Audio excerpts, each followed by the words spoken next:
If you want to learn how to get into medical school, then this video is for you. And just a quick summary of what you need good grades, you need an undergraduate degree, preferably in the sciences, you need some good extracurriculars, and you got to be able to keep track of those extracurriculars. And lastly, you need a mentor that can hopefully guide you through the process. Now, let's get into it.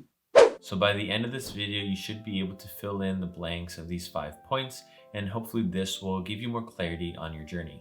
Keep in mind, this advice is for high school students so that you have an idea of what your journey is going to look like. And these are just some of the tips that I came up with that I found were useful to me when I was in high school.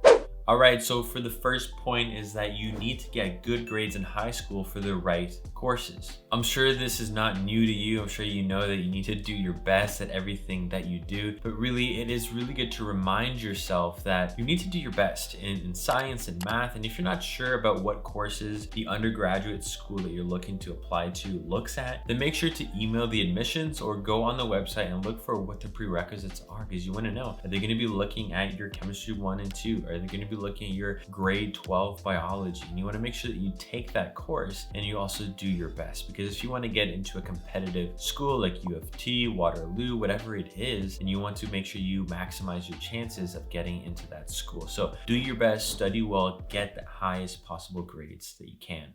The second point is get into an undergraduate program in Canada and preferably study science, but you don't have to do a science program. It's beneficial if you do a science program because you're gonna go into that field, you're gonna be exposed to topics that are gonna be covered on the MCAT. There are many people that get into medical school and they don't take a biomedical biology undergraduate. And that's what I did. I took biomed at Laurentian University. A lot of people take a health science or some form of biomedical training, but you don't need to do that. So there's 2 schools of thought here. The first one is do the science, do a program that will give you that foundation of the chemistries, biologies, and whatever it is to get you into medical school, or do those courses so that you prepare for med school. The second camp is people who say do what you're passionate about, right? If you're passionate about art, reading, English, whatever exists nowadays, do that, and then just make sure that you cover your bases with your electives and do the biochemistry, the organic chemistry, right? So if you know that your medical school requires organic chemistry 1, so for your electives, all you have to do is just fill in the organic chemistry, the biochemistry, and make sure you do all the prerequisites. Now, how are you going to find out what they are? Well, easy, you just go on the website of the school, the medical school you want. So for you, Ottawa, I'll give you some examples later on in this video, but this is what I want you to primarily focus on. Study what you're passionate about, and that's going to reflect in your grades. Pick a major because that's something that you're passionate about, that you want to do, and not just something that your parents told you to do or that you expect medical schools to look highly upon. Explore ideas that are interesting to you, explore courses that are interesting to you, because this is the one time in your life where you can really focus and learn different courses that might not be available to you, that you're not going to cover in medical school. So don't be afraid of trying different electives, different courses in your program. And remember that many schools are looking for students who are very diverse culturally, different backgrounds, different experiences, languages, courses, right?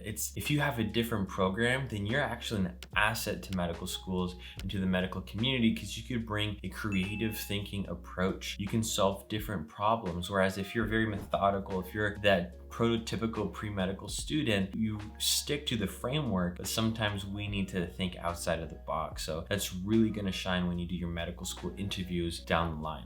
All right, so for the University of Ottawa, these are the course requirements that they need from you in undergrad. So you want to make sure that you pick a program and structure your undergrad career encompassing all of these programs, right? So you need 6 units in humanities and social sciences. You need 6 units in biology. They also accept anatomy and physiology courses. You need 3 units in organic chemistry, 3 units in chemistry, 3 units in biochemistry, and 3 units in statistics. So I just got that right from the website. Every school is going to have that. If you're having trouble finding that, then just email the admissions for the medical school and they'd be more than happy to send you the requirements and any other credentials that you need to be qualified to apply to the medical school.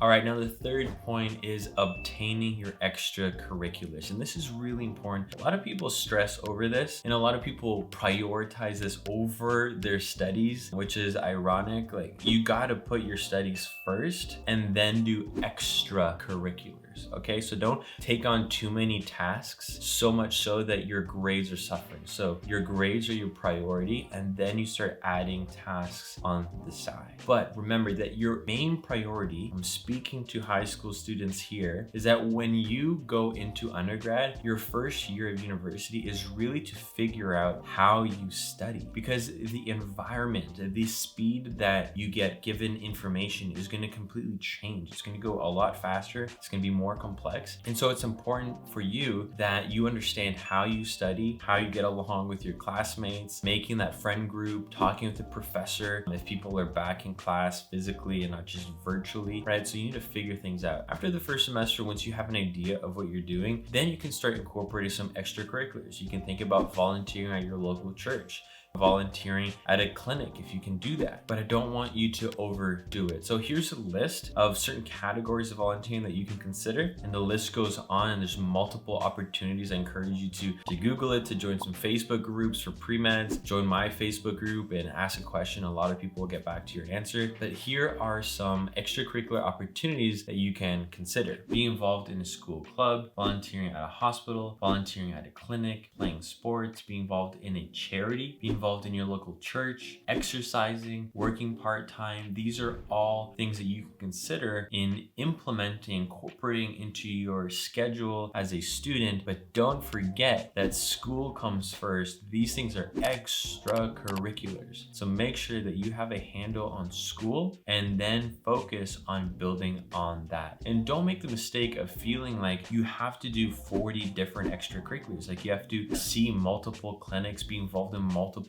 organizations, or do research projects. I want you to remember that quality is way better than quantity. When you're going to be interviewed to get into medical school, they're going to ask you about one of your extracurriculars, and it's really important that you do something that is high quality for a long time, so something you're passionate about for years or months, compared to 10 things for only 2 weeks each, because you're going to get a lot more out of that experience. You're going to be able to reflect from that experience a lot better, and it's going to demonstrate the reflection, growth, leadership, the ability to point out your weaknesses and strengths. And that's what people want to see. They want to see that you're self-aware enough to point out your failures, but point out how you changed and how you became better. And that's a process that takes time. You can't do that within a week or 2 weeks. You need a couple of months, you need a year. And so it's really good to pick an extracurricular that you can stick with for a long time, get many hours, hundreds of hours, so that you can share that in your interview and it becomes enjoyable. So do things that you're passionate about, not just things that you think will look good. For example, I don't like research. I never did research. I knew that I would hate my life if I did research, so I never did it. Would it have been beneficial if I had done it?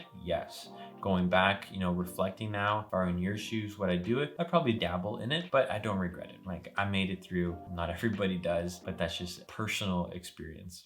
Tip number 4 is that you need to be able to keep track of all these extracurriculars. I don't want you to make the same mistake that I did when I was preparing for my medical school application. Is I had to start from scratch in making my application, thinking about things that I did back when I was 16 years old, and then contacting people to be my references, like, hey, do you remember me? I did this and that. Can I have your name and number and email so that you can back me up for my application? And so what I did for you is that I took my Google Sheets template and I made it accessible to you. So if you click in the link down below and also watch the video, it's going to be actually here. Watch the video on extracurriculars. I walk you through it, or explain a little bit more about it. And I think it's going to be very beneficial for you to start now, start in high school, start in first year of undergrad, typing these experiences in so that when you get to apply to medical school, it's all in one location and you don't have to stress about finding your references and reminding them of what you did. So again, click the link in the description, sign up for the newsletter, and you'll get a link to the Google Sheets. If you want it on Notion, then comment down below and I could transfer it onto Notion as well, make that accessible through both Google Sheets and Notion.